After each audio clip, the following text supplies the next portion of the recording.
Special forces and professional athletes train their brains differently than you think. One of their methods is a special kind of reading. It is a way to load the brain in a complex, integrated manner. It develops attention, memory, concentration, and the ability to retain large amounts of information. Most importantly, it teaches you to function not only in silence, but also when there is movement and external stimuli around you. The technique itself is simple, yet unusual. It is connected to books, but it breaks the familiar pattern of sitting still and reading in comfort. You take a book and go outside with it, to a park, a yard, anywhere there is open space and no chaos. You open it, and while walking slowly, begin to read out loud, calmly, without rushing. There is one important detail. When you encounter a comma in the text, you silently say 1 to yourself. When you see a period, you say 2. This is not about counting. It is a way to feel the pause, to catch the rhythm, and to avoid rushing through the text without awareness. And this is where it becomes interesting.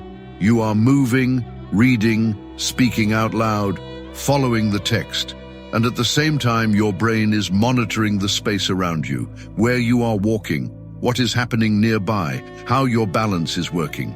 Peripheral vision is engaged. Coordination is engaged.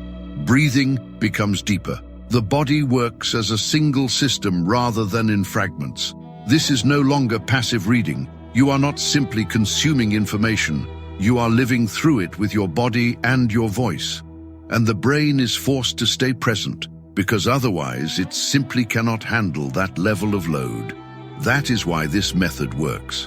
The brain develops when it is challenged, when it must hold attention, move, speak, and think at the same time. There is another important fact. In rehabilitation after a stroke, speech is often restored through reading aloud and retelling. The combination of voice, movement, and conscious attention activates multiple areas of the brain simultaneously. This is not motivation, it is physiology. You can start small, 5 minutes a day. Go outside with a book, walk slowly, read aloud, and try to briefly retell what you have read. We can spend hours scrolling on our phones without even noticing the time passing. Yet 10 minutes of this kind of reading feels difficult. And that is exactly the point.